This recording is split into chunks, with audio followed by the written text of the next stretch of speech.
তোমাক মই সদায় মাৰোঁ, তোমাক মই সদায় গালি দিওঁ, তোমাক মই সদায় পিটুঁ, তোমাক মই সদায় একো বস্তু খাব নিদিওঁ, ভাত খাব নিদিওঁ, পানী খাব নিদিওঁ, হে সেইটো সঁচানে? কোৱা কোৱা কোৱা কোৱা তোমাক সঁচাকৈ ভাত পানী খাব নিদিওঁ নেকি? তুমি কোৱা। নিদিওঁ কাৰণে এনেকুৱা হৈ গৈছে। দিলে যদি ভালকৈ দিলি হয় নহয় নিদিওঁ সেইকাৰণে এনেকুৱা চাওঁ। গাইজ শুনিছে, মই সঁচাকৈ মনীষাক ভাত পানী খাবলৈ নিদিওঁ। এতিয়া মনীষাই নিজেই ক'ব, কাৰণ বহুতেই কয় মনীষা ইমান ক্ষীণাই গৈছে কিয়, মই ভাত পানী মনীষাক খাবলৈ নিদিওঁ। সেইটো কাৰণে মনীষাই কিয় ক্ষীণাইছে আপোনালোকে নিজে সোধক, কাৰণ এটা সৰু বাচ্চা আছে, ক্ষীণাবই, এইটো একেবাৰে সাধাৰণ কথা। মনীষাৰ গা আগতে শকত আছিলে, এতিয়া কিয় ক্ষীণাইছে?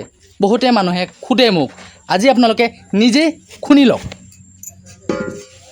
কোৱা মানুহবিলাক পাগল নেকি ৰে, নাজানে নেকি? এই পোৱালি এতিয়া 9 মাহমান হৈছে ছোৱালীজনী, এতিয়া ছোৱালীয়ে গাখীৰ খাব, মাকৰ যিমান খাদ্য খালেও এতিয়া গাত নালাগে, কেইদিনমানৰ পাছতহে গাত লাগিব। যেতিয়া ছোৱালী যেতিয়া নেকি খাব পৰা নিজে খাদ্য হ'ব তেতিয়াহে মাকৰ গাত লাগিব। এতিয়া তেনেকুৱা পেঞ্চন লৈ পেলাই মানুহৰ কি চেহেৰাটো কি সুস্থ পুস্থ থাকিব লাগে। মোৰ চেহেৰা ক্ষীণাব পাৰে কিন্তু কমি নহয় এনাৰ্জি, গম পাইছেনে? মই ইমান ভাঙি পৰা নহয়, দুৰ্বল নহয়। শুনি পালেনে? আৰু কোৱা কি মই ভাত মাছ মাংস সদায় খাওঁ, কোনোদিনে ভাত নাই, গম পাইছে? খালি পূজা পটল আহিলেহে তোমাৰ মতাই ভাত দিয়ে না নাই কোৱা। ভাত নিদিলে কোনে আনি খুৱাই আছে? ঐ কোনেনো কয় হয়?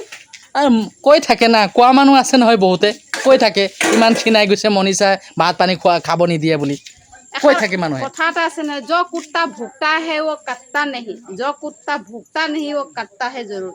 ये बात समझ लो, समझ में आया कि नहीं? अभी आया।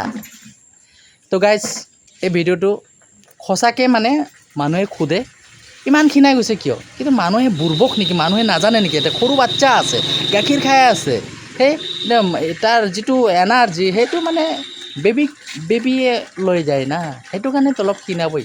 সেইটো কোনো কথা সোধা কথাই নহয়। আৰু কেইদিন পিছত আৰু শকত হৈ যাব, মনীষা আগৰ দৰে হৈ যাব। কি কোৱা? দেখিছানে? আমি এনেকুৱাই থাকোঁ। দিয়া দুজন হাঁহি দিম, এনেকুৱাই থাকোঁ আমি গাইজ। Tata bye bye.